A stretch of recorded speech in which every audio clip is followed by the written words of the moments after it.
여기 미국 공공장소에서 한국 국기를 내보였다는 이유만으로 미국 경찰서에 차가운 독방에 갇히게 된 한국인 여성이 있습니다. 그들은 이 여성의 이야기를 들어보지도 않고 그대로 차가운 독방 안으로 밀어넣고 각종 차별적이고 혹독한 대우를 일삼았는데요. 그러나 이 한국인 여성의 행동은 이내 미국 전역에 예상치도 못한 반향을 일으켰고 상황은 기득권들이 생각했던 것과는 완전히 반대로 흘러갔다고 합니다. 그렇다면 이 한국인 여성이 대체 어떤 기적을 만들어냈던 것일까요? 제 이름은 박민지입니다. 미국에서 경찰관으로서 거의 20년 동안 근무한 베테랑이죠. 얼마 전 저는 새롭게 발령을 받게 되었습니다. 그곳은 바로 조지아주였죠. 하지만 오늘부터 경찰로서의 제 새로운 일과가 시작되는 건 아니었어요. 공식적인 발령은 내일부터였거든요. 그러나 저는 새로운 일터에 대한 정보가 필요했고 마침 이곳 근처 공원에서 조지아주 경찰서 주관으로 어떠한 행사를 진행한다는 정보를 얻게 되었기에 분위기를 파악할 겸 공원으로 향하게 되었습니다. 습한 공기 속에 확성기가 울려 퍼지고 있었고 빨간색, 흰색, 파란색 천막 아래에 접이식 의자가 줄지어 놓여 있었습니다. 입구 건너편에는 한국전쟁 참전용사 추모식, 우리 영웅들을 기리며 라는 현수막이 펼쳐져 있더군요. 가슴에 익숙한 따뜻함이 솟아오르는 것을 느꼈습니다. 저에게 한국전쟁은 단순한 역사가 아니라 혈통이었거든요. 그리고 아직도 한국 전쟁을 기억하고 추모하고 기념하는 미국인들에게 왠지 모를 감사한 마음도 들었죠. 하지만 오래 볼수록 뭔가 어색하더군요. 무대 배경에는 미국 국기만 표시되어 있었거든요. 거대한 모니터 위를 순환하는 슬라이드쇼에는 행진하고 격례하고 용감히 싸우는 당시의 젊은 백인 미군 병사들이 줄지어 있을 뿐이었습니다. 한국 민간인이나 한국군에 대한 이미지는 한 장도 없었죠. 태극기조차 한 장도 없었어요. 내레이션에서 한국이라는 단어조차 없었습니다. 이곳에서의 한국에 대한 흔적은 단지 한국전쟁 참전용사 추모식에서 사용되는 한국, 단 한 단어밖에 없었죠. 당연히 연사도 은퇴한 미국인 대령이었고 그는 미국이 공산주의로부터 먼 땅을 구한 순간이라고 자랑스럽게 외치더군요. 그들은 그 땅에 누가 살았는지에 대해 한 번도 언급한 적이 없었습니다. 제가 집어든 팸플릿은 더 나빴습니다. 제목은 다음과 같았습니다. 자유가 지켜졌다. 미국의 가장 위대한 세대. 아이젠하워, 트루먼, 메가더의 명언과 인천에서 38선까지의 전투 타임라인이 포함되어 있었지만 항상 미군의 입장에서만 서술되었습니다.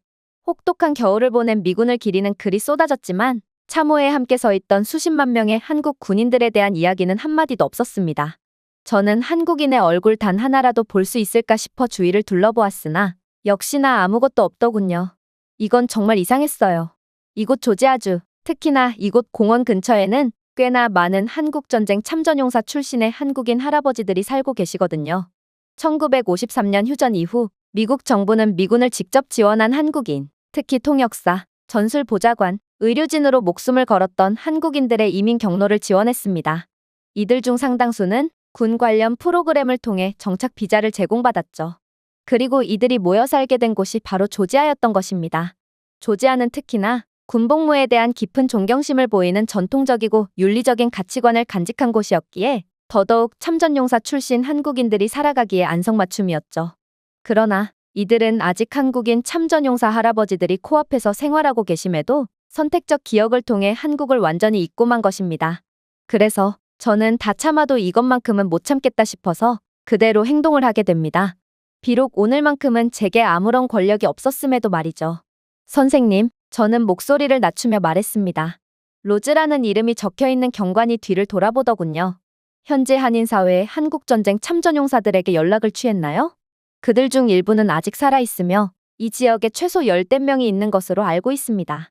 그들이 초대받았다면 더 의미가 있었을 것 같아요. 이건 한국 전쟁 행사니까 말이에요. 그는 선글라스 뒤에서 움직이지 않고 잠시 저를 바라보았습니다. 그러고는 말은 웃음을 짓더군요. 당신, 진심이에요? 저는 대답하지 않았어요. 그러자 이것은 미국의 기념비입니다. 라고 그는 계속 말했습니다. 우리는 우리의 선배들의 희생을 기리기 위해 여기 왔습니다. 우리는 정치나 부차적인 이야기로 이를 복잡하게 만들고 싶지 않아요. 부차적인 이야기가 아닙니다. 정치에 관한 것도 아니고요. 라고 저는 조용히 말했습니다. 한국전쟁입니다. 한국인들이 싸웠고 죽었습니다. 미국인들 옆에서 피를 흘렸습니다. 이 땅은 당신들의 땅일 수도 있지만 그 전쟁은 여기서 벌어진 것이 아닙니다. 특히나 한국인 참전용사가 살아가는 대표적인 도시인 이곳에서 단 한 명의 한국인 참전용사도 보이지 않는다는 것은 매우 이상하게 보이기까지 하죠. 그러자 로즈 경관은 이젠 저를 혐오스럽다는 듯 노골적으로 쳐다보더군요. 당신은 대체 누군데 그런 소리를 하는 거죠? 뭐, 넬슨 만델라 흉내라도 내고 싶은 건가요? 그런 말은 다양성의 날 파티에서나 하세요. 소란을 눈치챈 근처에 있던 또 다른 경찰관이 제게 시비를 걸어오더군요. 당신, 뭘 바라는 거야? 우리가 이곳에서 케이팝을 연주하기라도 원하는 거야? 가슴 깊은 곳에서 따끔거림을 느꼈습니다. 말뿐만 아니라 그들이 얼마나 쉽게 생각하는지에 대해서도요.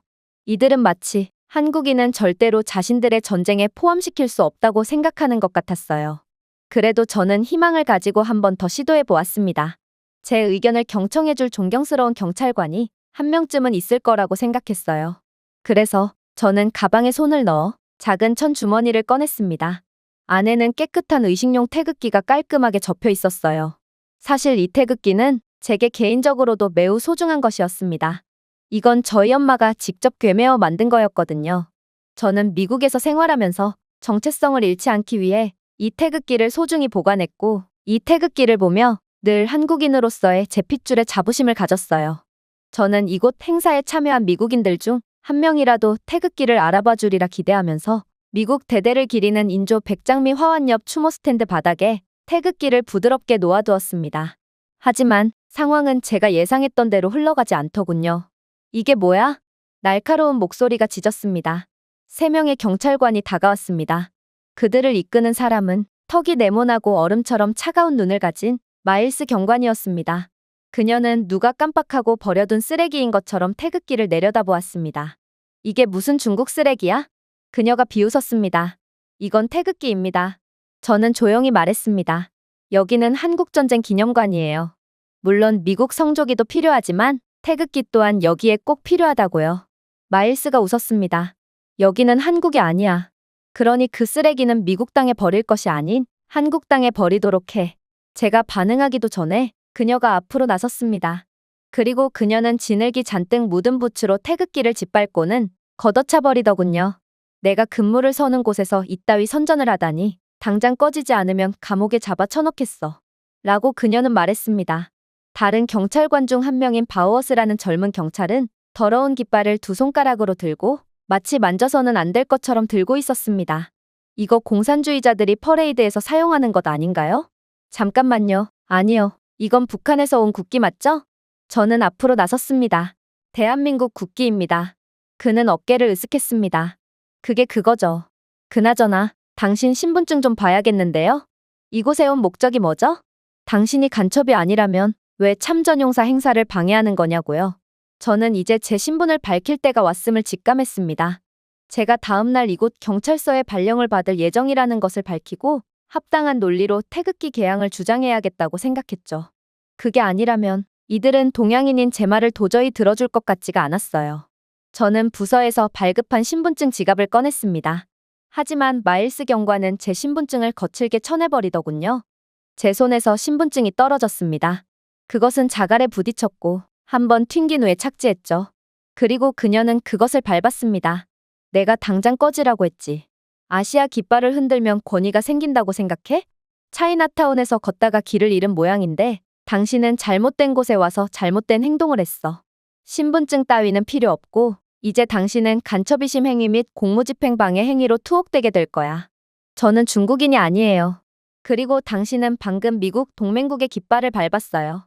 저는 차갑게 말했지만 그들은 제 말을 들을 생각이 없었어요. 아니, 그녀가 속삭였습니다. 나는 신성한 장소에 누군가 남긴 쓰레기를 밟았을 뿐이야. 다른 경찰관들은 비웃었어요. 저는 흙과 자갈로 얼룩진 채 형체를 알아볼 수 없을 정도로 주름진 찌그러진 태극기를 내려다보았습니다. 제 신분증은 그 옆에 반쯤 묻혀있더군요. 결국 그녀는 아무런 경고도 없이 제 팔을 등 뒤로 당겼습니다. 수갑이 나왔고 그녀는 너무 공격적으로 수갑을 조여서 저로 하여금 의도적으로 고통을 느끼도록 했어요. 순찰차 쪽으로 저를 데려가자 바우어스는 웃음을 터뜨렸습니다. 당신의 진짜 이름은 뭔가요? 무슨 핑이죠?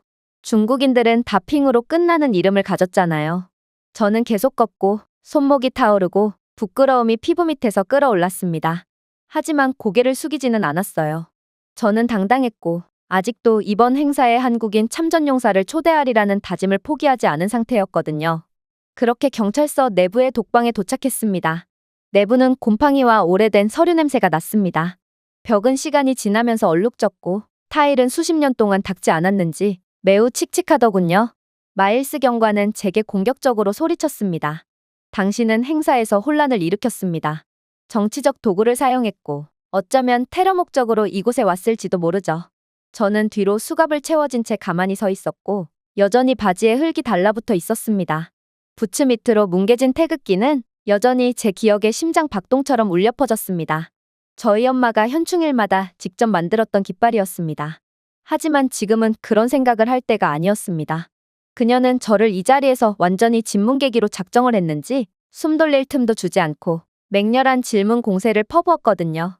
이 지렁이 같은 문자는 뭐야? 내 가방 속에는 정체불명의 글자들로 가득해. 이건 내가 속한 조직으로부터 지령을 받은 거지? 아마도 너는 미국 서버를 해킹하거나 탱크 설계도를 훔치러 왔을지도 몰라. 최악은 이곳 경찰서를 폭파시키러 왔을 수도 있지. 그건 한글이에요. 저는 영어보다 한국어가 편하므로 제가 읽는 책이나 메모들은 전부 한글로 적혀져 있을 수밖에 없죠. 그리고 제 조국은 당신이 그런 식으로 업신여길 만큼 위험하거나 신뢰감 없는 국가가 아닙니다. 즉, 당신의 언행은 매우 차별적이고 편파적이라는 것이죠. 저는 수사관 교체를 요청할 권리가 있습니다. 저는 범죄자 신분이 아니기 때문입니다. 지금 그 권리를 행사하도록 하죠. 그러나 마일스는 제 말을 들은 척도 안 했어요. 그저 저를 비웃으며 폭력적인 언사를 이어나갔죠. 어디 형사 드라마에서 본 건 있어서 허세를 부리나 본데 세상은 내가 생각하는 대로 흘러가는 곳이 아니야. 도대체 너 따위가 뭐길래 수사관 교체를 요청하는 거지? CCTV도 없는 이곳 수사실에서 너는 내 말 한마디에 그대로 미국에서 쫓겨날 수도 있는 바람 앞에 등불 신세인데 말이야. 그러면서 그녀는 편견 섞인 질문을 재차 이어갔습니다. 당신 영어를 할 줄 알아? 바보 같은 질문이었습니다. 지금껏 저는 그녀와 영어로 대화를 하고 있는 상태였거든요. 저는 여러분 중 그 누구보다 영어를 잘해요. 글쎄, 영어를 잘하는 척하려고 문장 몇 마디만 외웠을 수도 있지. 자, 영어는 못하는 걸로 하면 당신은 이제 불법 체류자 신분에 더욱 가까워졌어. 아마도 그녀는 이런 식으로 다른 유색인종들을 대했을 것입니다. 그리고 평범한 삶을 살거나 혹은 희망이나 생존을 위해 미국으로 온 그들은 권위적인 그녀의 워커에 짓밟혀 억울하게 감옥으로 쫓겨났거나 미국 밖으로 쫓겨났겠죠. 그녀는 이내 제 팔을 잡고 복도로 밀어냈습니다. 미란다 권리는 없습니다. 법적 설명도 없었죠. 마일스 경관은 좁은 독방으로 저를 밀어넣었어요. 얼룩진 벤치와 금속 화장실이 벽에 고정되어 있었습니다. 위에서 깜빡이는 불빛이 공간을 불안정하게 만들 정도로 빠르게 깜빡였습니다. 내가 원할 때 당신을 처리해주지. 그때까지 그 좁은 독방에서 잘 생활하고 있으라고. 하지만 결과는 여지없이 내가 원하는 대로 흘러갈 거야. 늘 그래왔듯이 말이야. 감방 안에서 시간은 천천히 흘러갔습니다. 시계는 없었지만 제 위에 형광등이 조롱처럼 불규칙한 리듬으로 윙윙거렸습니다. 음식과 물도 받지 못했고 전화할 기회도 받지 못했죠. 이건 명백한 법적 절차를 무시한 위법적인 행동이었습니다. 그러한 열악한 환경에서 저는 누군가의 시선을 느꼈습니다. 30 중반의 나이처럼 보이는 남성, 갈색 피부, 지친 눈을 들여다보았습니다. 그의 배지에는 델가도라고 적혀 있었습니다. 그는 오랫동안 아무 말도 하지 않았습니다. 그저 쳐다보았을 뿐이었죠. 그리고 마침내 그는 말했습니다. 당신, 뭐 좀 먹어야 해요. 저는 대답했어요. 글쎄요, 저는 아무것도 제안받지 못했습니다. 그들은 저를 굶기려고 하는 것 같네요. 그는 망설였습니다. 그런 다음 숨죽여 스페인어를 구사하며 알아듣지 못할 욕설을 퍼부었습니다.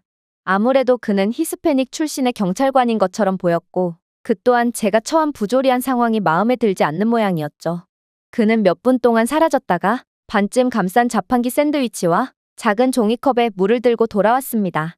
그는 문 아래로 그것들을 밀어넣으며 조용히 말하더군요.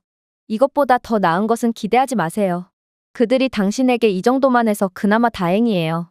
몇몇 사람들은 이유 없이 몸수색을 받곤 하는데 여성조차도 예외 없이 알몸수색을 받지만 몸을 가릴 어떠한 커튼이나 개인적인 공간도 제공되지 않거든요. 저는 그의 눈을 유심히 쳐다보았어요. 그들은 모두를 이렇게 대하나요? 델가도는 벽에 기대어 있었습니다. 아니요. 그들은 백인들에게만큼은 한없이 모범적인 경찰관이에요. 당신은 백인이 아닌데 그게 신경 쓰이지 않나요? 그들은 당신에게도 똑같이 대할 것이 분명해요. 당신이 그들의 동료일지라도 말입니다. 제가 물었습니다. 그는 씁쓸하게 웃었습니다. 오래전에 저는 질문하지 말라는 법을 배웠어요. 그렇게 하면 더 오래 살아남을 수 있거든요. 어차피 이 국가의 기득권은 백인들이고 저희는 아무리 발버둥을 친다고 해도 도저히 바꿀 수 없을 거예요.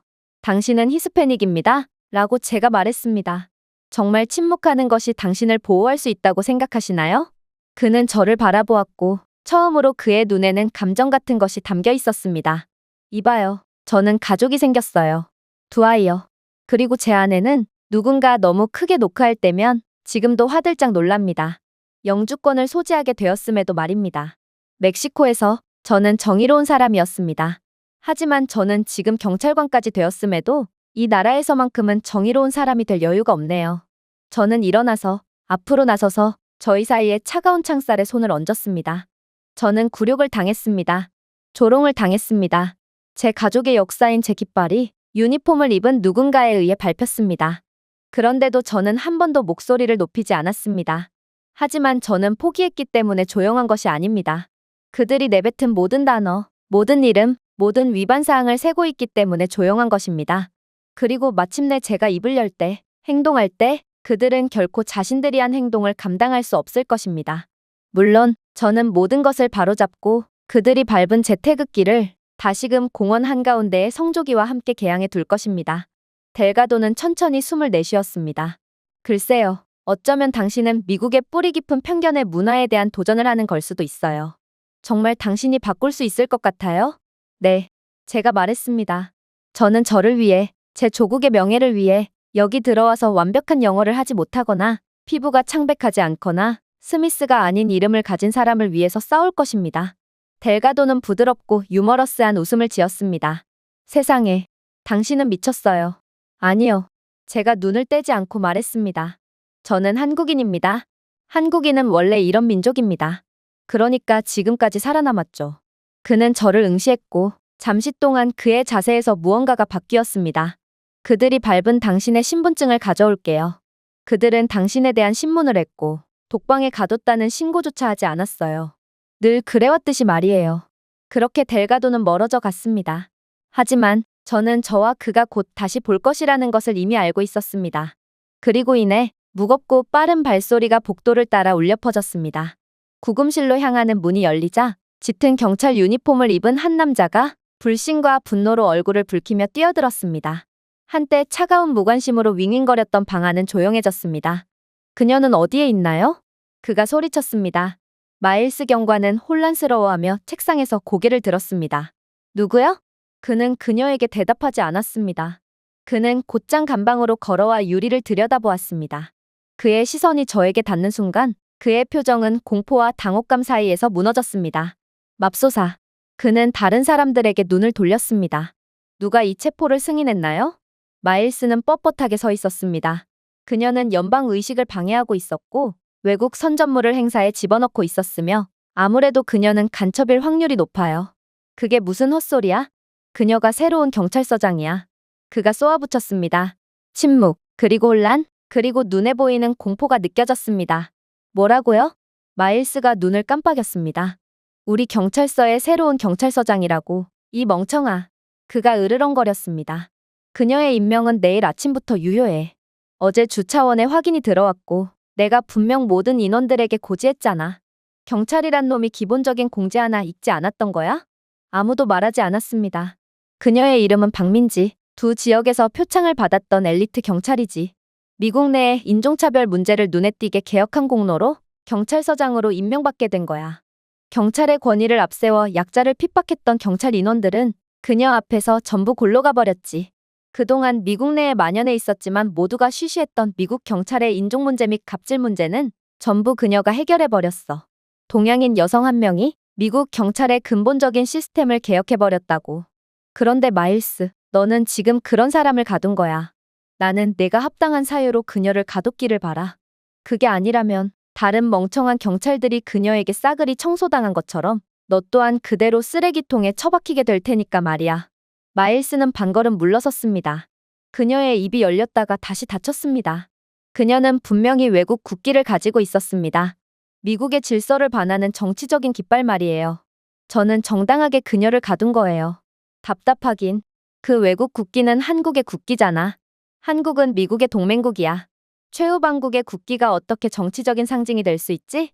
미국의 국민 중 많은 사람들이 기꺼이 한국을 위해 피를 흘리며 목숨을 바쳤어. 이게 어떤 의미인지 아직도 모르는 거야? 그리고 그녀는 그들을 기리고 있었지. 왜냐하면 우리는 그렇게 하지 못했기 때문이야. 그 남자는 저를 향해 돌아서더니 재빨리 다른 경찰들을 향해 짖었습니다. 뭘 멀뚱멀뚱 지켜보고만 있어? 당장 독방을 열어. 그녀를 빨리 꺼내라고. 드디어 문이 열렸습니다. 저는 천천히 밖으로 나갔습니다. 그 남자, 도리안 웰스 부국장은 제게 꾸벅 고개를 숙이며 사과하려고 했어요. 박 서장님, 저는 이 부서를 대표해서 저는 아직 사과를 받고 싶지 않네요. 저는 단호하게 말했습니다. 제겐 아직 할 일이 남아있으니까 말이에요. 그의 뒤에서 마일스 경관은 창백해졌습니다. 아까 웃었던 경관들은 이제 동상이 되었습니다. 바우어스는 바닥을 바라보았습니다. 미첼은 소매로 이마의 땀을 닦았습니다. 그들 중 누구도 감히 제 눈을 마주치지 못했습니다. 저는 목소리를 내며 앞으로 나아갔습니다. 내일부터 이 구역을 지휘하겠습니다. 그리고 오늘 정확히 어떤 일이 일어났는지 기억하겠습니다. 설명을 요구하지 않겠습니다. 저는 이미 이곳의 시스템을 이해하게 되었어요. 제가 지금껏 몸담았던 경찰서들과 똑같군요. 죄 없는 유색인종 사람들을 괴롭힌 것도 모자라 자신들의 동료들까지도 유색인종이라는 이유만으로 괴롭히는 최악의 사람들 말이에요. 하지만 그들이 지금 어떻게 되었는지 보세요. 나는 그들을 청소하며 이곳 자리에 올랐습니다. 당신들 또한 백인이라는 혈통 뒤에 숨지 말고 있기를 바랍니다. 아무도 숨을 쉬지 않았습니다. 아무도 움직이지 않았습니다. 그렇게 저는 경찰서를 나왔고 그때까지도 아무도 감히 움직이지 못한 채 모두가 얼어붙어 있더군요. 다음 날 아침 저는 서에 일찍 도착했습니다. 경찰서에는 침묵과 긴장감, 휴게실에서 타는 커피 냄새뿐이더군요. 대부분의 경찰관들은 서로 눈을 마주치지도 않았어요. 하지만 놀랍게도 건물 밖에서는 이미 세상이 변해 있더군요. 누군가 제가 태극기를 기념관 바닥에 놓는 순간을 촬영했습니다. 어떠한 문구나 외침도 없었어요. 그저 미국 국기만 가득했던 기념식 현장에서 태극기를 내려놓는 장면 하나였죠.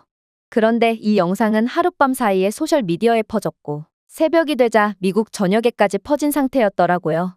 모두가 태극기 하나 없는 미국 전쟁 기념식에 대해 불만을 가진 상태였고 제 행동의 용기에 대해 박수를 보내고 있었습니다.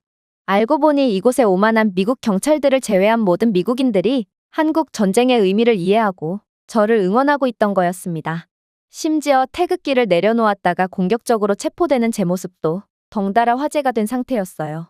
누군가 찍은 사진은 수많은 언론들에 의해 퍼져나갔고 이들은 앞다투어 보도를 한 상태였더군요. 한 여성이 한국 전쟁 기념식에서 한국을 기억한 혐의로 체포되었습니다. 미국의 수치인 일이 일어났습니다. 오전 중반이 되자 경찰서에 전화선이 막혔습니다. 지역 뉴스 방송국에서 먼저 전화를 걸어오더니 이내 전국 방송국 및 시민들이 보도 및 항의 전화를 하기 시작했거든요. 몇몇 방송국은 저희 경찰서 앞에서 카메라를 들이밀며 보도를 하고 있기도 했어요. 하지만 진정한 변화는 정오에 찾아왔습니다. 바로 미국 참전용사들이 이곳에 도착했던 것입니다. 분명 행사는 오늘까지였고 일정대로라면 이들은 아직 공원에서 행사를 진행하고 있어야 했어요. 하지만 뻣뻣하고 낡은 재킷에 삐뚤게 고정된 색이 바랜 유니폼에 메달을 건 백인 노인들은 하나같이 경찰서에 모여 무언가를 외치고 있었어요. 그들은 항의를 위해서가 아니라 세상에 잊혀진 것을 상기시키기 위해 조용히 집결한 상태였죠. 그중 한 명이 카메라 앞으로 나섰습니다. 나이가 들면서 목소리는 쉬었지만 말은 철석같이 들려왔습니다. 저는 한국에서 싸웠습니다. 누더기 옷을 입은 젊은 한국 소년들이 우리 탱크 옆에 서 있는 모습을 보았습니다. 결과론적으로 한국은 공산주의 세력에 휩쓸리지 않고 민주주의를 수호할 수 있었습니다. 그러나 우리는 혼자서 그런 일을 한 것이 아닙니다. 그리고 이 태극기는 우리에게 그 사실을 상기시켜 주었습니다. 그는 진흙투성이에 태극기를 들어올렸습니다. 아무래도 그건 마일스 경관이 밟아서 더러워진 제 태극기가 맞아 보였어요. 그의 뒤에는 더 많은 참전용사들이 경찰서 주변에 모여 태극기를 꽂기 시작했습니다. 일부는 눈물을 흘리기까지 했어요. 그리고 이제 저희 경찰서 밖 인도는 시위라기보다는 살아있는 기념비가 되었습니다. 기념행사가 공원에서 저희 경찰서로 그대로 옮겨간 것 같았어요. 이들은 옳은 일을 한 제가 이런 수모를 겪는 것은 말이 안 된다며 항의했고, 한국인 참전용사들도 속히 행사에 초청하여 다시 행사를 개최하라며 목소리를 높였습니다. 산책로 옆에는 미국 국기가 나란히 놓여 있었고, 그 옆에는 참전용사 재킷 소매에 들려져 펄럭이는 수십 개의 선명한 태극기가 보였어요. 저와 그들은 정신적으로 교감을 하고 있던 것입니다. 군중은 시간이 갈수록 더욱 커졌어요. 휠체어를 탄 참전용사도 있고, 지팡이를 짚은 참전용사도 있지만, 말을 하기에는 너무 허약한 참전용사도 있었습니다. 그럼에도 불구하고 이들은 기꺼이 참석해서 목소리를 내고 있었어요. 이것은 정치적 사건이 아니었습니다. 조정된 것이 아니었습니다. 그것은 육체와 뼈로 드러난 기억이었습니다. 마이크가 손에서 떨리는 손으로 전달되었습니다. 한 남자가 낡은 베이지색 코트에 참전용사 메달을 걸치고 천천히 앞으로 나아갔습니다. 그의 이름은 미2사단 참전용사이자 훈장까지 받았던 하워드 맥린 하사였습니다. 마이크를 조정하는 동안 군중은 조용해졌습니다. 사람들은 계속해서 한국전쟁이 미국의 일방적인 희생이었다고 말합니다. 라고 그는 시작했습니다. 하지만 제가 오늘 이 자리에 서 있을 수 있는 이유는 19살의 한국 아이가 총을 맞고 죽어가는 저를 저수지에 두고 가기를 거부했기 때문입니다. 군중들이 충격을 받은 듯 속삭였습니다. 당시에 제 몸에는 총알이 3개나 박혔어요.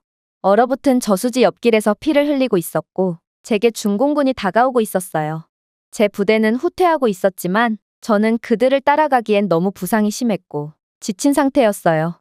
하지만 한국군이었던 이 소년이 저를 등에 업고 6마일을 끌고 갔어요. 눈속을 지나갔어요. 적의 사격을 뚫고요. 제가 기절했을 때도 멈추지 않았어요. 심지어 그는 자신의 배급량과 물, 코트를 저에게 줬어요. 맥린의 목소리가 갈라졌지만 멈추지 않았습니다. 저는 그의 이름을 배운 적이 없어요. 그렇게 그는 저를 살려주고도 제 감사 인사조차 못 받은 채 그대로 사라져버렸죠. 하지만 그가 아니었다면 저는 화강한 벽에 걸린 이름이었을 거예요. 여러분들은 이 자리에서 저를 추모하고 있겠죠. 그는 잠시 멈춰서 코트 주머니에서 무언가를 들어올렸습니다. 접힌 천으로 된 태극기였습니다. 이 깃발은 외국인의 것이 아닙니다. 영웅의 것입니다. 저는 항상 이 태극기를 소지하고 다녀요. 제가 한 일이 자랑스럽고 또 한국인들이 보여준 자신들의 국가를 수호하기 위해 보여줬던 저력과 투지도 존경스럽거든요. 저는 당연히 이 자리에 한국도 함께 기념할 거라고 생각했어요. 하지만 애초에 그런 계획 따위는 존재하지 않았고, 심지어 한국을 위해 목소리를 높였던 여성이 폭력적으로 끌려가 독방에 구금되기까지 했다니 이건 믿을 수가 없군요. 요즘 세대는 한국과 미국이 피를 나눈 국가라는 것도 모르는 지경에 이르렀다는 말인가요? 박수가 자발적이고 천둥 같은 소리로 터져나왔습니다. 일부 참전용사들은 경례를 했습니다. 다른 참전용사들은 눈물을 닦았습니다. 언론은 모든 순간을 포착했어요. 다른 참전용사들이 하나둘씩 나섰습니다. 일부는 총검만 들고 적진에 돌격한 용감한 한국 군인들의 이야기를 들려주었습니다. 다른 이들은 후퇴하는 미군을 지키기 위해 한국군이 어떻게 자신들을 지원했는지를 회상했죠.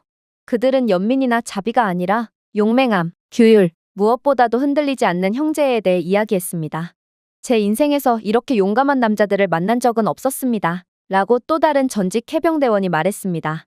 그들은 아무것도 없었습니다. 부추도 없었고 탄약도 거의 없었습니다. 하지만 그들은 우리보다 더 오래 버티었습니다.